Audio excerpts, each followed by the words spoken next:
Okay, well, everyone, welcome to month 2 of season 2 of our 19th Century Baseball Speaker Series, which Bob Bailey had initiated and ushered into existence last fall for season 1. So we're running this very much like an academic year. It runs from September through May. So this being now our October presentation, and which will be our second presentation for this season. I just wanted to mention a few things. One of the advantages to this is that we have a little bit more time, or the presenter has a little bit more time than they would traditionally have, let's say at the Fred conference, which is more like about 25 minutes with some Q&A. Here they can go 40, 45 minutes and some Q&A at the end of that. So sometimes we get even somebody who has done something at the Fred in the past, repeating it here, he or she is able to do more. Mentioning a couple of things coming up. Today, if you saw it, I sent out an email just reminding everyone that if you're interested, there were only 3 weeks left to send in an abstract for a research presentation, 20 to 25 minute research presentation for the Fred. So keep an eye out for that email. I sent it today. You probably already have it in your email bank. And the other thing is we're about a month away. Tomorrow, in fact, I'll send another notice out. We're about a month away from our Brooklyn 19th Century Baseball Interdisciplinary Symposium. And we have a really great program there with a wonderful interdisciplinary speaker who is a professor at Cornell, but he's Brooklyn born and still resides in Brooklyn. And he has written a wonderful history of Brooklyn called Brooklyn, the Once and Future City. So Dr. Thomas Campanella, he is our going to be our interdisciplinary speaker at the Brooklyn Symposium. And it is focused, of course, on 19th century baseball, but he'll be talking a little bit about other things in Brooklyn's 19th century. Okay, without much further ado, I got those basics done. So I'm going to turn it over to Bob to introduce this evening's speaker. Thank you, Peter. Let me start by saying, just remember everybody, once the speaker starts to put his slides up, please mute yourself so that he's the only one speaking. And if you have any questions, please use the chat button at the bottom of your screen. Just type them in, and Peter and I will address them to the speaker at the close of his talk. Now, tonight's presenter is Michael Haupert. Mike is a professor of economics at the University of Wisconsin-La Crosse. His areas of academic studies are economic history and economics of sports and entertainment. Mike grew up in Dubuque, Iowa, and received his undergraduate degree from Loras College in Dubuque, and holds advanced degrees from Washington University in St. Louis. And if my research is correct, or at least what I found, it's always an open question, but he descends from immigrants from Luxembourg. I don't know if that's true or not, but that's one in a row for me. I don't know many people from Luxembourg. There aren't that many people, but never mind. His work in the economics of baseball is distinguished, including receiving the Chadwick Award in 2020 for his work cataloging decades of data on player salaries. His work in SABR includes serving as the co-chair of the Business and Baseball Committee and contributions to numerous SABR publications. In 2018, he co-authored with David Surdam, The Age of Ruth and Landis and the Economics of Baseball During the Roaring '20s, which is available from the University of Nebraska Press. Mike has also published articles on the business of being Babe Ruth, articles on Marvin Miller, and also the founding and business development of the National League. His topic tonight is William Hulbert and the birth of the business of professional baseball. So Michael, if you want to bring up your slides and get started, it's all yours. Thank you very much, Bob, and thank you for the opportunity to be here. It's always great to talk baseball. And so did this come up okay? Yes, just go full screen. All right. So is it full screen? No, All right, let's try this again. How that? there you are. You got it. So it's always great to talk baseball. And I spent all last year sitting here in my living room teaching virtually. And I was so sick of it. I said, if we have to do this again, I think I might just retire. That doesn't mean I won't retire anyway. But the one good thing I saw come out of this is the occasion to do things like this via Zoom, is the occasional, once a month. It's great. Every day, this gets really old. But it's really nice to be able to, to come together and see a bunch of people and do this once a month when normally we wouldn't be able to. So tonight, I want to talk about William Hulbert and the birth of professional baseball. Being an economist, I am required by law to have at least one supply and demand graph, which I promise I have later on.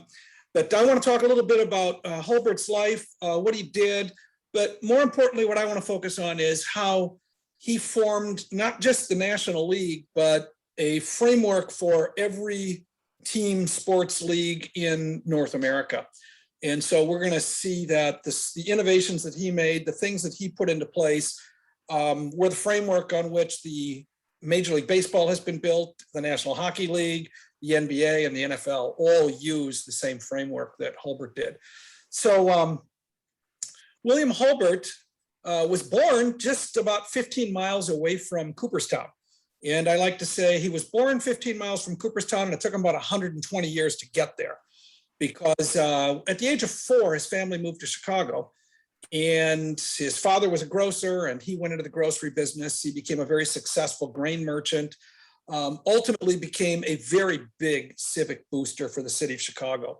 And this, in fact, is how he got into baseball. As far as I've been able to tell, he's never played baseball. His interest in baseball was primarily as a method to boost Chicago. So he was a businessman. He was a Chicago, fan and a Chicago booster. And he saw baseball as the way to really put Chicago on the map.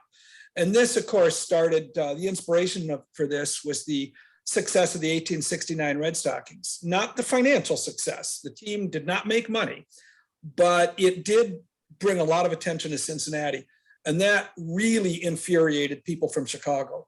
By the time the Red Stockings were doing their tour around the country, Chicago was already a bigger city than Cincinnati, but it wasn't seen as an important city. So even though it had a big population, it had been growing just tremendously quickly, it was still seen as kind of a backwater by a lot of people, especially out east. And this really rankled people like Hulbert. And so they had this inferiority complex. And when they saw the success of the Red Stockings, they said, this is our ticket right here. Let's put together a baseball team, because if we can put together a baseball team, we can bring a lot of attention to Chicago. And if we can put together a baseball team that can beat the Cincinnati Red Stockings, we will have vanquished our enemies. In fact, at one point after their first season, the Chicago Tribune opined that we beat the Red Stockings this year. Now let's fold this team up and put it away and do some serious stuff. We've proven everything we needed to do. Obviously, that did not happen. But that's kind of where the idea for the Chicago White Stockings came along. So Hulbert became a minority shareholder. He owned a share of stock in the first Chicago White Stockings team in the National Association, which was not the first team. They put together a team in 1870 and barnstormed, and then they joined the National Association in 1871. He eventually became an executive with the team. He was the team secretary, and then he became the team president. He ultimately went to the National Association as the club's representative on the league rules committee. And while there, he made some interesting, points about the league and some interesting proposals. And I say interesting because all of the things he complained about to the National Association that year, he would do within the next year to his own advantage. So one of the things that we'll find out about Hulbert is he really made sure that the things he said and did benefited his team. So he often said one thing and then did another thing because it was at the time the most beneficial thing for the White Stockings. And in a couple of instances, it's not clear that what he did was best for the White Stockings immediately, but it surely was best for him. And in the end, though, it did work out probably best for the White Stockings. So as we see, he was a shareholder of the White Stockings from 1871 until he died. He was the secretary of the team in 1874, 75. He was on the NA Rules Committee in its last year of existence. And then he became the president of the White Stockings that year and the president of the National League in 1877. And he was probably the shadow president of the league in 1876, almost certainly as well. So when they put together this team, the Boston Herald, mockingly said this was merely a money-making concern, that Chicago wasn't serious about baseball. They were only interested in money, making money as a team and making money for the city of Chicago. So they were looked down on right from the beginning. And maybe that's what set the tone for the first year. They were doing fine. They, come late September, there's still a couple of weeks left in the season. They're about to make their final Eastern swing. They've got a chance to maybe, finish at the top of the division or the top of the league. And then a minor thing like the Chicago Fire came along in 1871. And not only did it burn up, 3 square miles of Chicago, it took down the ballpark, the clubhouse, the equipment and uniforms, and the homes of most of the players. They gamely finished out the season, though. This is a nice picture. I love this picture right here. This is a picture of the White Stockings on their last road trip. And you see they're all wearing different uniforms because they borrowed uniforms from whatever teams had leftover uniforms. So they had some Eckford uniforms and some Philadelphia uniforms. And they played the last couple seasons like that. And then they wrapped up the team at the end of the year. And even after paying off all the salaries and paying everything, they ended up with a $2,000 profit, despite everything that happened in 1871. This was kind of a harbinger of what was going to happen in Hulbert's career. He would take these teams, make major changes, and come out on top every time. Every time he made a big decision, it turned out profitable. He was like the Midas of baseball at this time. So the Chicago White Stockings are dormant for the next 2 years. They come back in 1874. In between times, they actually built a new ballpark. They leased it out. They did they used it for ice skating in the winter. They talked teams into coming into Chicago and playing exhibition games. And they were actually able to almost make money. They almost paid off the ballpark when they hadn't even started playing yet. So they did pretty well with that. In 1874, they returned to action. 5th place finish that year, but they turned a profit. They made almost as much money as they had in 1871. So Hulbert's got them going in the right direction here. But 1874 is when he takes over as secretary of the team. And he has some ideas about the National Association as a business entity. And he's very interested in seeing those ideas play out. So it's very important that he gets appointed to the Rules Committee, because one of the things that he complains about most vociferously is revolving. The idea that players would move from one team to the next, and they'd often sign contracts during the season for the next year. And he saw that as a really bad business practice. And that was his number one thing he wanted to eliminate when he got to the Rules Committee with the National Association. His proposal was any player who signed a contract during the year that he was in would be suspended and would be barred from playing the next year. So that was his argument, that he wanted to go against this revolving. So somewhere in the Chicago Tribune, and I don't remember exactly where it was now, he's referred to as the architect of demise, because after he got on the Rules Committee and helped impose this crackdown on revolving in 1874, he was actually already thinking about how he could just tear down the whole league, because it became apparent to him that he was not going to get the league to agree to the rules changes he wanted. He was not going to get the league to buy into his dream of turning the National Association into a real business venture. And so he starts planning this idea for, if we can't turn the National Association into a solid business, why don't we just start a new business and forget about the National Association? So in 1875, Hulbert always claimed that he was thinking first of the business of the league. And yet one of the things that happens in 1875 is he he comes to the Chicago White Stockings board of directors and he says, hey, I got this letter from Albert Spalding and he wants to come back to Chicago. He has volunteered to come and play for us next year if we'll let him be the manager. And he thinks he can get a couple of us other teammates. So the White Stockings, they say, okay, here, take some money, go out east, see what you can do. And Hulbert comes back and he has Albert Spalding under contract. He's got Ross Barnes, Cal McVeigh, Deacon White, Cap Anson, and he actually had another player. These are just the guys who ended up staying. But these are the salaries that they were paid. So as you can see, Spalding and Barnes were going to take over half the profits. So they were promised between the two of them more than 50% of the team's profits if they came in 1876. They were both going to get $2,000. Cal McVeigh got $2,000. Deacon White got $2,400 plus $100 if the team was financially successful, which it was, and he got that $100.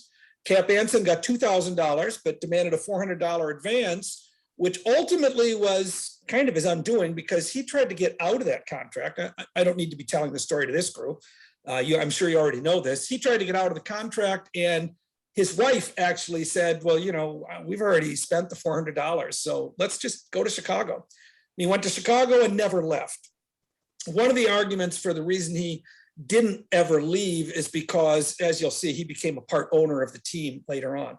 But so what's going on in 1875 is Hulbert is doing exactly what the previous August he had argued was killing the league, which was signing players during the season from other teams to play for you in the next year. So he did this. Now, he did not make this public because his intention at the time was not to be in the National Association the next year. So Hulbert's defense of his behavior here was, I wasn't signing them to be members of the National Association. I was signing them to be a part of the White Stockings who were going to be in a completely different league. So this had nothing to do with the National Association's rules. We were moving on. So this is the beginning of Hulbert's plan to build a business enterprise. This is what he wanted to turn baseball into. He had a lot of issues with the National Association, which I'll talk about, and how they were a problem for running this as an established business. And so his idea was to run a business. Now, he needs a whole league to run a business to run baseball as a business, but he still wants his team to be the best team in the league, which is why he builds his team before he builds his league. So as you can see, he had a pretty good start here with these 5 guys. So let's talk about the problems that the National Association has that Hulbert's focusing on. He's very religious and totally against drinking, even though he is a recovered alcoholic himself. So he doesn't abide by drunkenness of his players or in the stands or anything else that's going on. He's totally against gambling. He said gambling is part of the problem here in baseball because gambling is what gets players to move teams because they want to go where more gamblers are. And also the low salaries that small city teams are being paid only make it easier for gamblers to get to players because if they're not making much money, it's not hard for gamblers to give them a bunch of money on the side to throw a game. It's going to be hard to get Mike Trout to throw a game if you're going to have to, come up with $50 million to do it. But, when a player's only making a part of the gate, $10 maybe for a game, it's not hard for a gambler to get him to throw a game.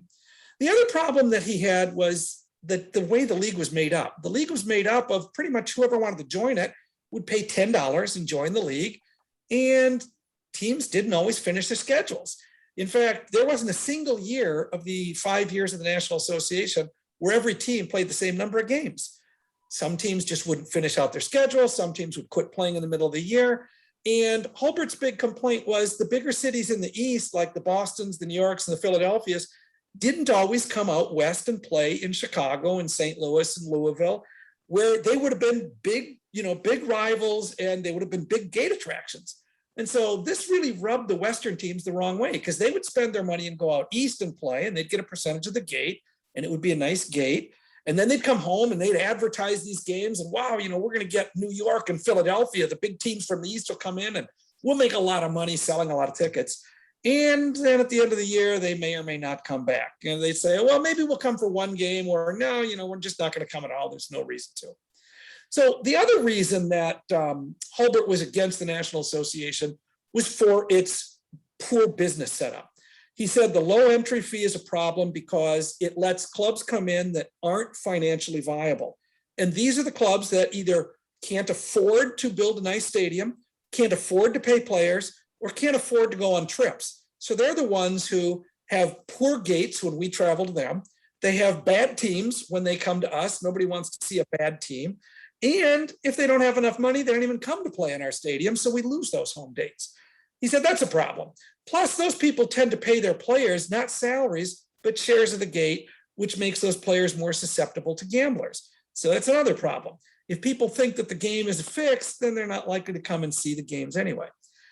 Some of the teams were also run as cooperatives. They were owned by players and, maybe a variety of other people. And Hulbert said this is a problem because players are good at playing baseball, but most of them aren't particularly good at running a business. And you've got, a bunch of people who own this as a cooperative and nobody's really in charge and it's not run as a good business. And that makes the rest of us, even worse because we need the league in order to profit. A single team can't profit if the league isn't strong. So the analogy here is this chain is only as strong as its weakest link. And these player-run cooperatives are very weak links in the league. And as a result, the National Association is a weak league. It's not as strong as it could be. So he didn't like small market teams because they had small gates, they had small budgets, and they were problems all the way around. Now, the other problem here is, as you can see in this sidebar on the right, there were only 3 teams that actually played all 5 years. Chicago wasn't one of them, but they had a different issue with the Chicago Fire. But there were a dozen teams that played 1 year and were never seen again. And here's a list of all these teams that would play 1 year and they're gone. So it was hard to establish rivalries. It was hard to write schedules in advance because you never knew from 1 year to the next who was even going to be in this league. So all of these things Hulbert saw as problems that were never going to be fixed by the National Association. But Hulbert, as a businessman, saw a different solution. And his solution was to create an entirely new league. He said, the time for a new league is now. We're ready for a new league, and we can actually do this because the economy has changed. The United States is more urbanized by the 1870s than it was before. If you take a look at it's not really a supply and demand graph, it's a graph over here. This graph shows the average number of work hours from 1850 to 1900. And you can see the blue line there. The average weekly hours of work that Americans had to put in was decreasing. They had more time. So by 1870, Americans were working fewer hours than they ever had been before. And that would continue to drop. They were also making more money. This red line is the inflation-adjusted take-home wage of the average American. So Americans have more money and they have more leisure time. And Hulbert said, this is the time to go out there and meet the demand for leisure. These people have money, they have leisure time. Let's sell them a product that's going to be entertaining, that they're going to like. It's not National Association baseball. It's got to be baseball that's run like a business because leisure is a business and we need to try and take advantage of it. Expanding mass transit within cities also made it easier for people to get to the ballpark. And baseball was already a popular, familiar, and accessible sport. Hulbert saw it as a great opportunity for a business, but he said it has to be set up as a business, and the current National Association is not set up as a business, and it never will be. So instead, Hulbert's going to look for a new way to organize the league in order to come to, I'm trying to get my slide to move here. There we go. So he sets up a meeting with representatives of 3 of the National Association teams, St. Louis, Louisville, and Cincinnati. And he calls this the Western meetings. This is the first meeting. And he gets together in Louisville with the representatives of these 3 teams, and he pitches his idea for these 3 teams to join Chicago and for yet to be named Eastern teams to form an entirely new league that we're going to call the National League. Now, he sells this new league on a different basis to the Eastern teams and the Western teams. The Western teams, he sells them on the emphasis of how poorly they've been treated in the National Association. Our players are being signed away by the bigger, richer Eastern League teams like Boston, Philadelphia, and New York. And Eastern League teams don't always come out here and play. And the smaller cities are a problem because when we go there and play, sometimes it costs us more money to travel to New Haven, Connecticut than we ever get for our share of the game.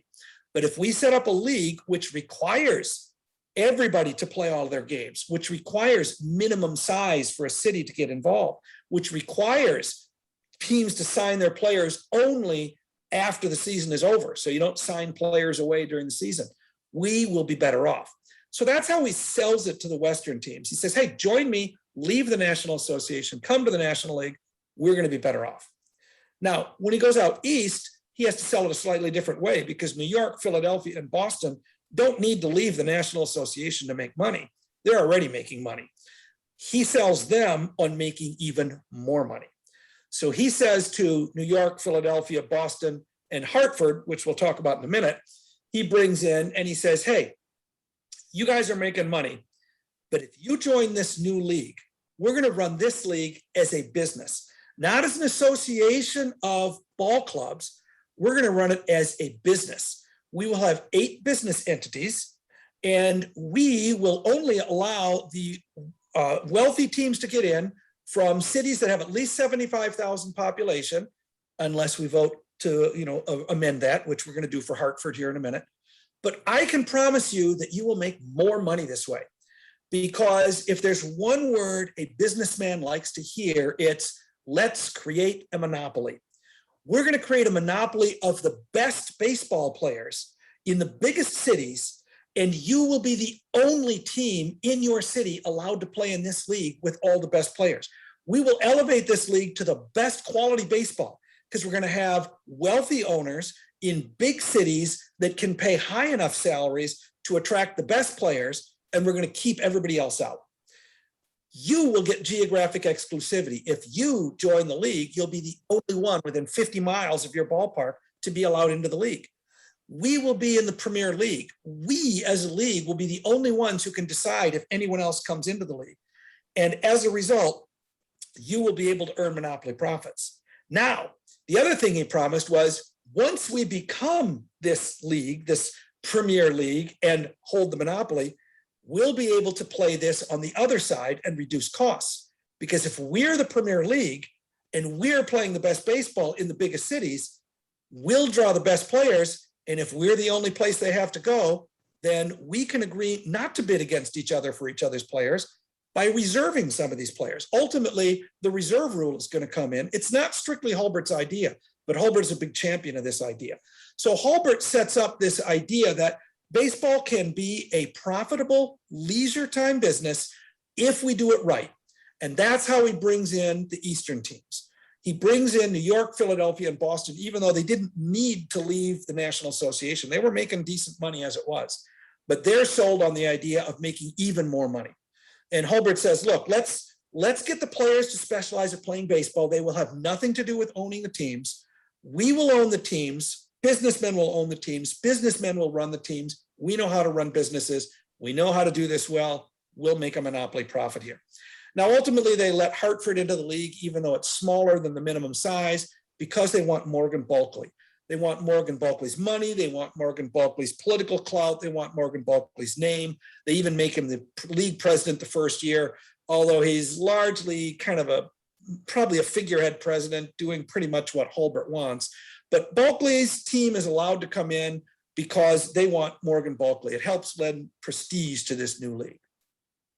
So the fundamental changes that are made from the National Association to the National League, an end of revolving. So remember, ironically, Hulbert builds his team by poaching players from other teams, signing them, revolving, exactly what he's arguing against. But he says, well, I built this team for a different league. From now on, we're not going to have revolving. So in the league constitution, there's no revolving. You can't sign any player until after the season is over. There's a zero tolerance for gambling and for, gambling both in the stands, and there's zero tolerance for, players throwing games, being involved in betting, being involved in gambling in any way. There are also no Sunday games. Now, this actually cost them money in the short run because Sunday games were the most popular games with the biggest crowds because that's when most people had off. The standard working stiff was working 6 days a week. So, you know, their hours have fallen down from 12-hour days to 9-hour days by this time, but they're still working 6 days a week. And so Sunday games were the only games they could come. So Hulbert convinces these other owners that none of us will have Sunday games because there's a bigger goal here. What we're going to do is we're going to draw a different clientele to the ballpark. We don't want drunks. We don't want rowdiness. We don't want people gambling in the stands. We want to elevate the quality of this game. And by doing this, we are going to be able to both monopolize the higher quality of game, and we're going to be able to make better money elsewhere. So no drunkenness, no rowdy behavior anywhere, not on the field, not in the stands, okay? So the business changes that are going to make this possible. The first one, the separation of management and labor. There will be no cooperatives. There will be no player ownership. Although, as I said, the things that Hulbert says, he doesn't always do. So remember that one, no player ownership. So no cooperatives, no player ownership. That's the first thing that he wants.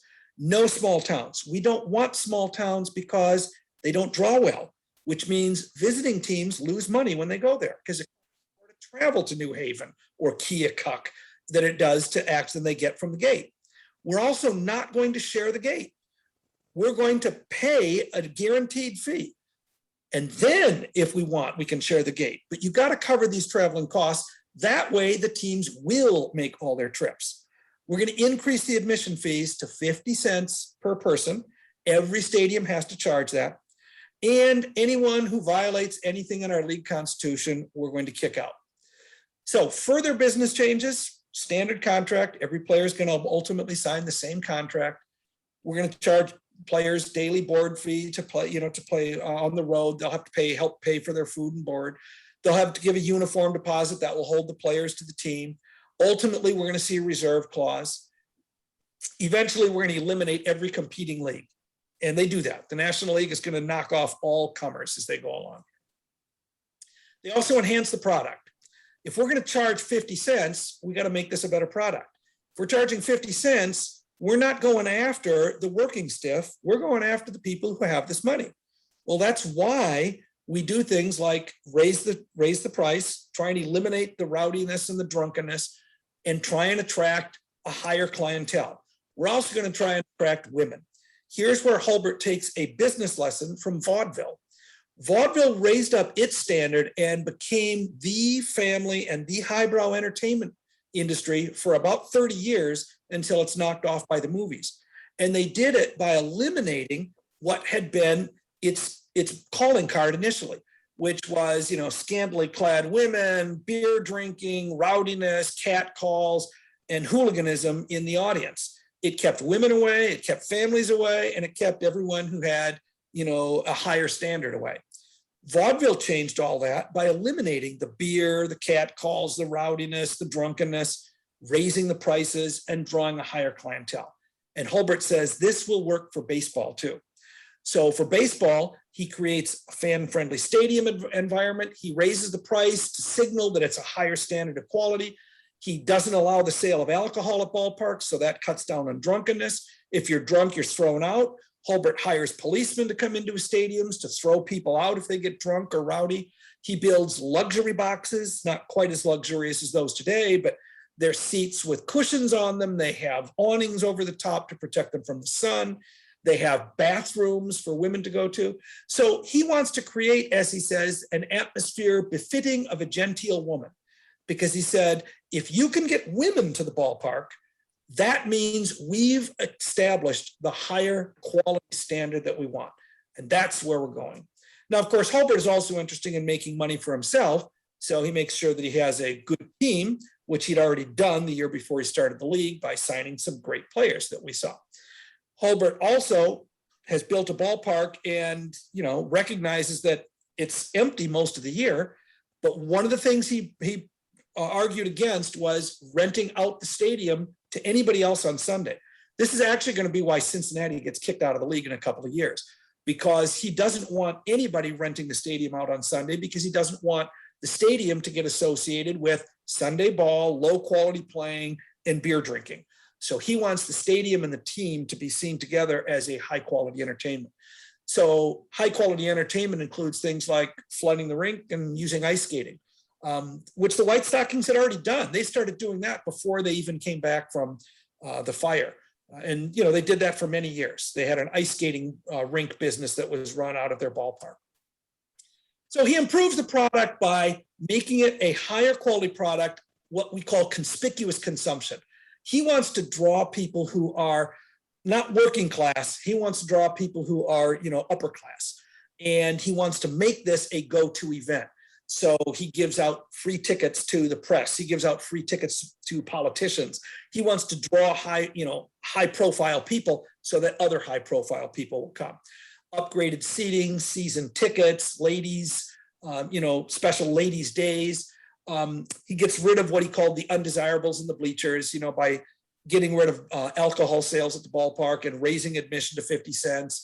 And, like I said, no games on Sundays. So originally, like I said, this was a hard sell to the teams, but he convinced them that by bringing in a higher class of people, you could fill the stadiums at a higher admission rate because higher class people would pay it and they would come if you got rid of these other things. And by avoiding baseball on the Sabbath, you avoid conflict with churches. And by avoiding conflict with churches and blue laws in cities, it makes it look like you're a higher quality and a higher, standing product. The process is also improved.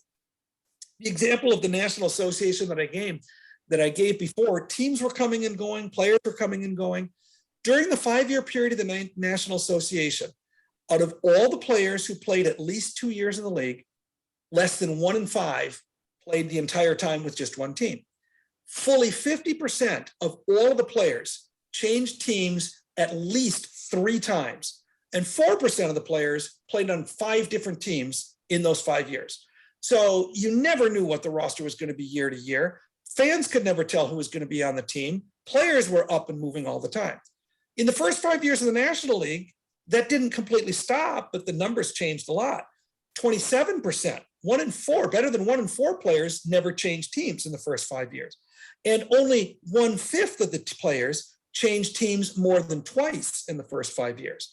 So he did get that reduction in player movement, which also meant, of course, that teams were not bidding against each other for players, which allowed teams to pay lower salaries, which allowed teams to earn higher profits.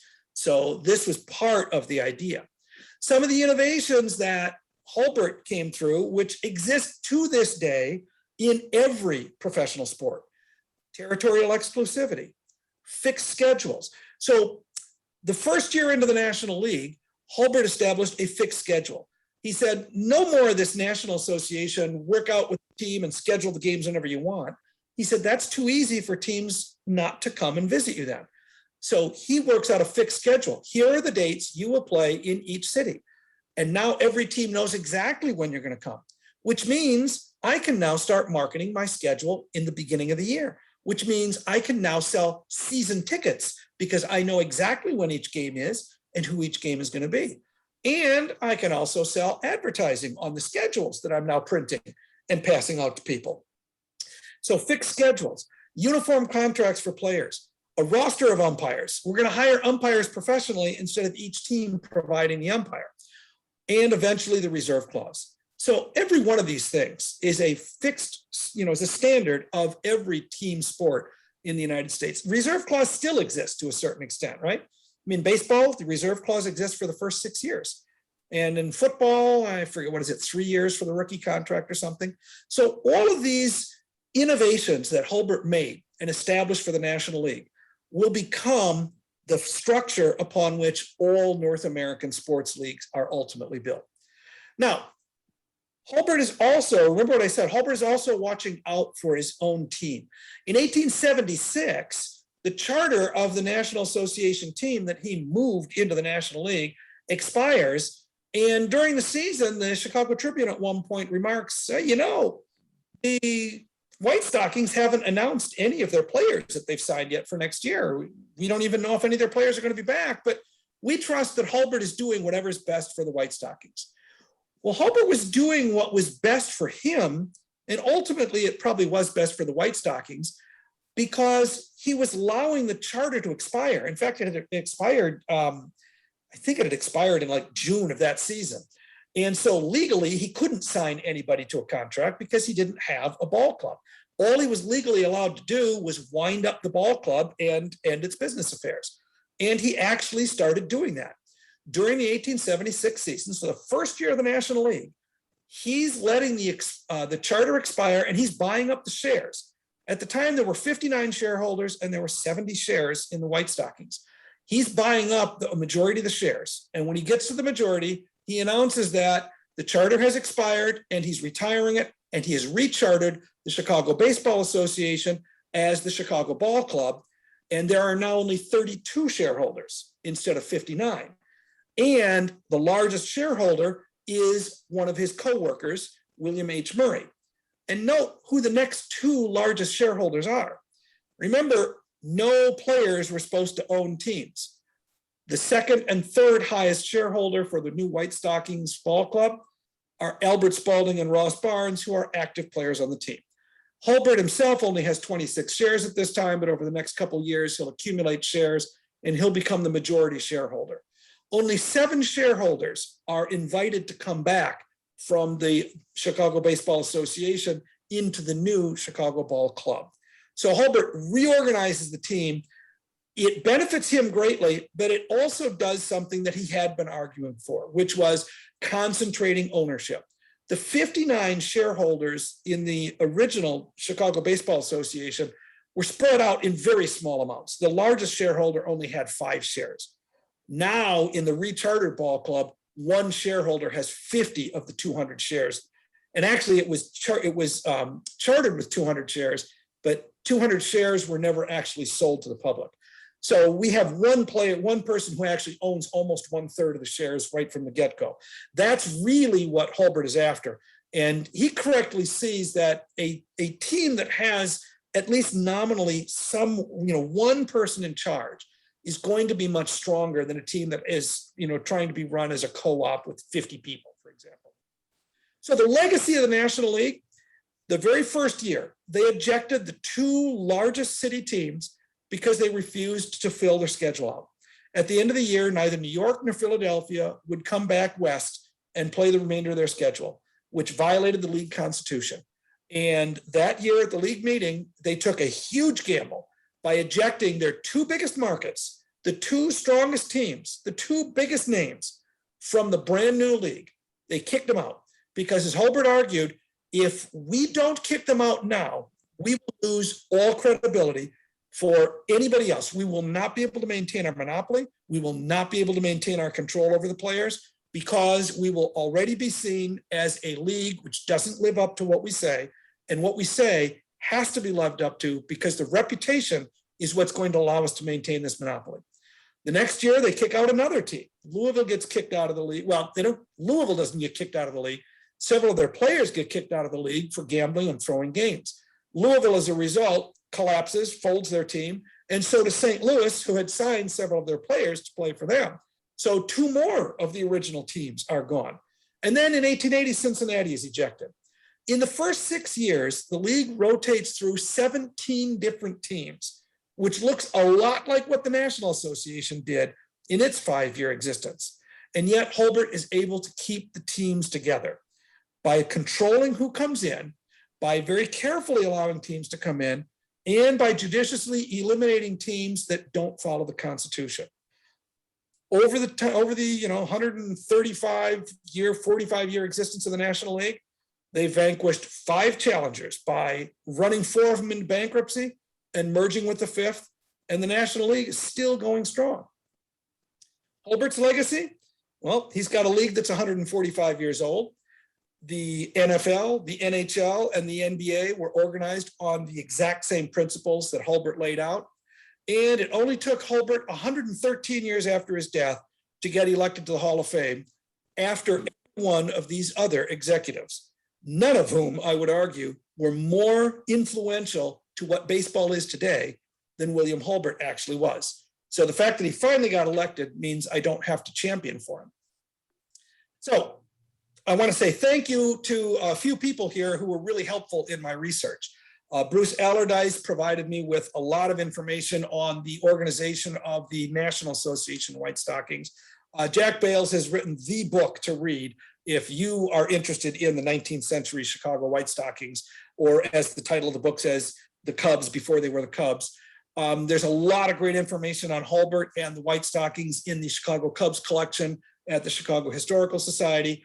And then I was able to get a lot of help from people at newspapers.com and the National Baseball Hall of Fame.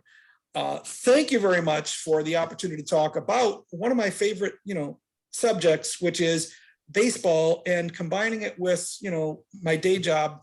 As my wife says, I've never gone to work in my life. That's a good way to do it. Thank you, Mike. We appreciate that. If you'll there you go. I've got a number of questions have come up in the course of your talk. First came from Eric Miklik. How much of a force was Hulbert in breaking up the 1873 Philadelphia White Stockings Club? So Hulbert and the White Stockings, so Hulbert did not want Philadelphia in the National League because they had a huge fight. They would sign each other's players back and forth. So they had a history of antagonizing one another. But at the same time, he also recognized that he needed a Philadelphia team, but he said he would never let Philadelphia in unless their owner was not part of the team. And indeed, he left shortly before the league formed, so he did let that Philadelphia team in. So yeah, he did sign away some of those players because once he became team secretary, he was responsible for recruiting talent. And so he went to Philadelphia where some of the best talent was, and he signed it away from the Philadelphia team, and the Philadelphia team came right back and did the same thing. Levi Meyerly bounced back and forth between Philadelphia and Chicago, and Davey Force was signed by Chicago and then Philadelphia and then Chicago. And then ultimately he went back to Philadelphia in a league rule tussle that really soured Hulbert on Philadelphia because he thought that he had signed Davey Force, and the league, committee ruled that he belonged to Philadelphia. So there was a lot of antagonism. And so, yeah, they were always signing each other's players back and forth. So yeah, he helped break up the team, but Philadelphia also helped break up the White Stockings team. So it was nothing unique. Very good. Bob Komorowski asked about where was the White Stockings Park located after the fire? Were the old and new post-fire ballparks on the lakefront at the present site of Millennial Park? So yeah, that's where the ballpark was before the fire, and it was built in very much the same area after the fire. But then they ultimately moved. Well, they also played in a park down south near where Comiskey Park is, but they moved off. They moved out west eventually, and their ballpark was located out west, and that's where the University of Illinois Chicago is now. And then they moved a little further east. Now we're talking later into the 1870s, 1880s, even 1890s. So they moved around to several ballparks. But immediately after the fire, the first ballpark was on the lakefront again. Okay, and just a note, Jack Bales has added a good summary of various ballparks through about the 1890s that you can read in the chat columns here. Yeah, and I would recommend go to his book because you'll get even better stories there. Okay. Stu Thornley asks, who were the comers, I guess the teams that Hulbert knocked out of the potential National League that didn't want to accept? Yeah, actually, I was referring to leagues because Mike was talking about the beginning of time of the National League, and I took it that when he said he knocked out all comers, that were other leagues. The International Association, League Alliance. So the International Association, he forms an alliance with them first, and that alliance says, you can play. We'll let you schedule exhibition games with our teams. We've got all the best players, so that's going to be good for you. But you got to do it under our control, our rules. And eventually, the rules become so strict that he eliminates the league altogether. He just squashes the league because the best players from the league do get signed by the National League. They sign them away. But when I referred to killing off, it wasn't Hulbert who killed off all the leagues. It was the National League that, vanquished the American Association, the Players League, the Union League, the Federal League, and merges with the American League. So, Yeah, that's why I said the American League, the National League is still standing. Every other one of those leagues is either gone or merged with the National League to become Major League Baseball, which again looks exactly like the National League. And the American League, looked like the National League too. The only league that tried to start up that looked different than the National League would have been the Players League, which tried to start up as, kind of a player-owned league. And well, we know that didn't last too long. But, Hulbert would have predicted that that wasn't going to last. He said, look, that's the National Association couldn't last. And they had businessmen running their teams. If the players are going to own their own teams, they're not doing what they're best at. Players are best at playing baseball. Let them play baseball. Businessmen are best at creating monopolies. Let's create a monopoly and make a bunch of money. Thank you. Woody Eckert made a comment on players changing teams. I assume from the slide on the National Association that some of that is exacerbated by the team failures, so people had to go somewhere else. Yeah, which was exactly part of what Hulbert was arguing for. He said these baseball teams are poor business products. They're not well organized. And the reason the teams are not well organized is because the league is not organized as a business venture. And remember, Hulbert is a businessman. He's not a baseball player. He's a businessman, and he recognizes an opportunity to make a lot of money in this business. And that's why he's interested in forming the new league. He said the new league has to be organized as a fundamentally sound business enterprise. And if we can do that, all of us gentlemen can make a lot of money. And that's how we appeal to them. Thank you. Eric Miklich makes a comment on the comparison with the National Association and the National League, that the National League encountered many of the same issues in their first years, dropping to, you had slides showing the Louisville's gone, Philadelphia gone, New York's gone and whatnot, that they were down to 6 teams. Smaller markets were admitted. They ended up with Worcester and Troy and whatnot. And it just seems that they had their own growing pains. Absolutely, they did. And the difference between the National Association and the National League was Hulbert argued that when we will have to kick teams out, and a lot of those teams were kicked out because they didn't follow the Constitution. And Hulbert argued the Constitution is the backbone of the business enterprise. This Constitution, the rules here were written in an effort to make this a sound business proposal. And if we don't uphold this, it will fail. Even if we have to kick out teams from big cities, even if we have to face some of the same storm, as long as we adhere to these business principles, we will be able to survive. So in the second year, for example, Hartford actually moves and plays in Brooklyn in the Mutual's old stadium. So they still have a team in New York. When they eliminate Cincinnati, they allow another Cincinnati franchise to come in. So they recognize that they can't survive in the long run without these big cities. But they also recognize that they have to maintain what they said. So when they kicked New York out, they couldn't let, William Kammermeyer come back in with the same team. They moved a different franchise to New York, and they still had that market. They got rid of the Cincinnati franchise because it violated the Constitution. They let somebody else establish a franchise in Cincinnati. So ultimately, the old franchise, that's part of the argument for the American Association is these guys won't let you in. They're controlling what you do. Let's start our own league. And the National League was able to survive all of that rough stuff, and they were able to survive the challenges of all those other leagues during the early years because Hulbert built a sound business model.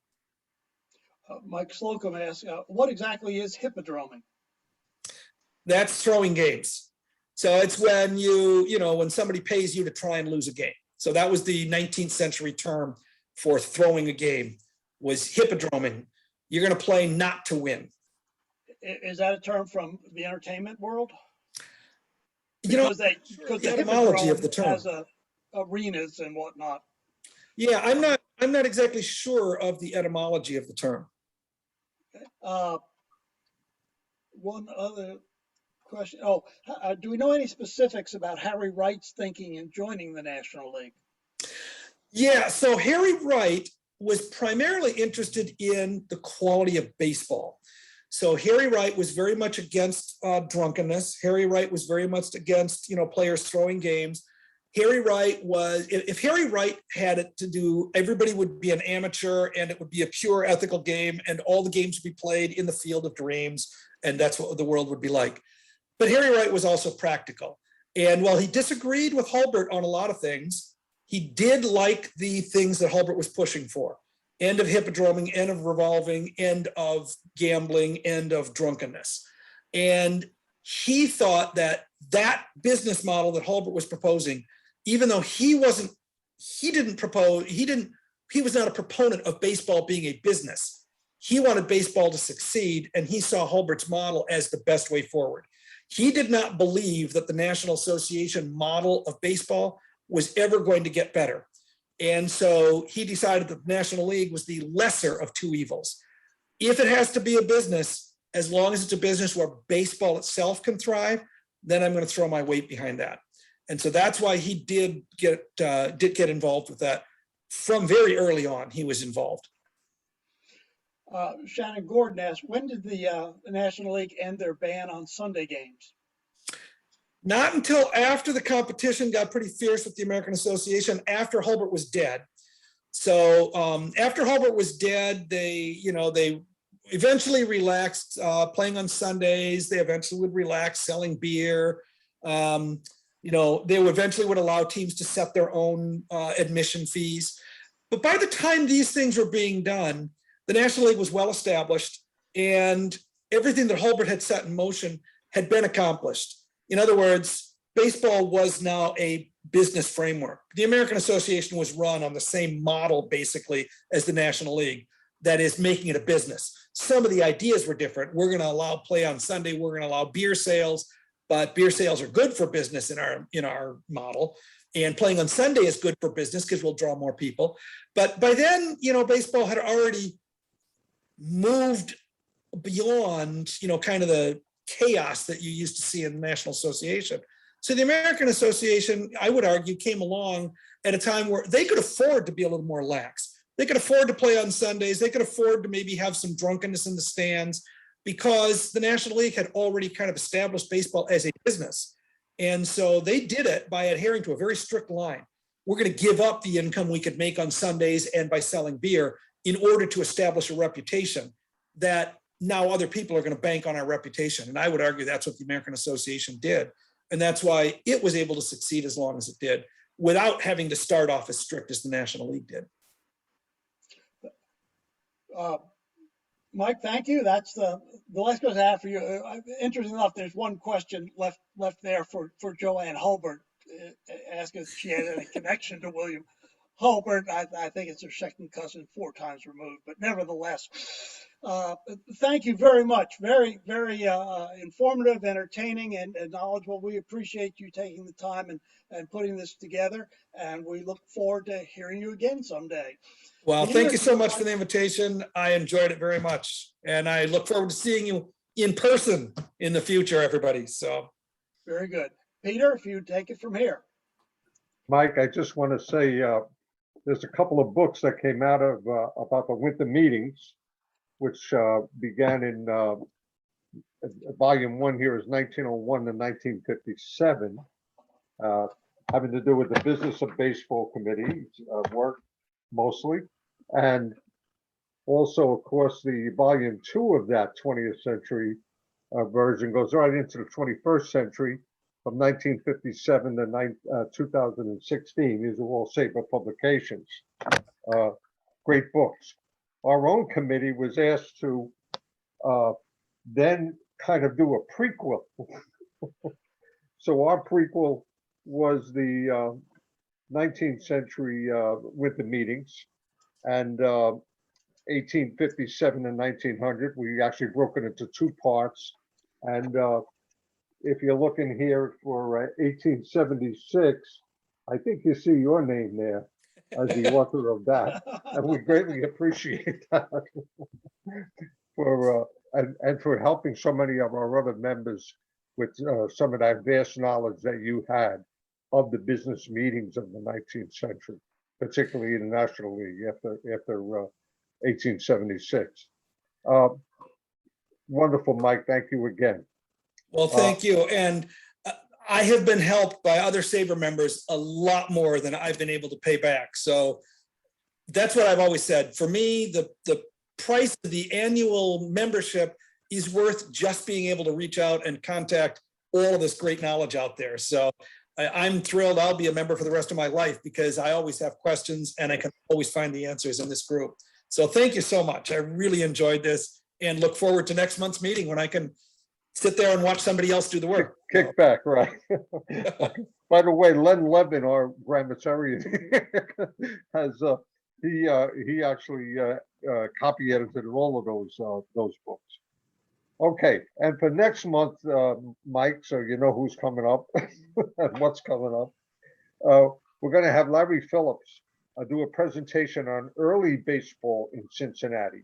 And when he says early baseball in Cincinnati, he begins to talk about 1858, not 1868. So that's where that's going to start.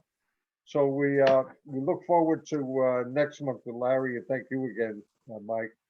And thank you all for joining us for session 2 of season 2. We'll be up with session 3 next month. All right. Thank you again. Thank you very much. All Bye. right. Good night, all. Good night.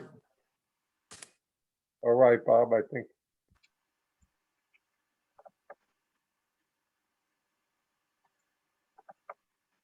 Okay, we're all set. Hey, Yeah, Stu, okay. how are you? All right, Bob, I'll give you a call. You know, I'll send you a text and we can chat tomorrow. Sounds good. Okay. We'll work out these issues. Okay, Yeah. take care. Have a good night, Peter. All right, thanks. You too.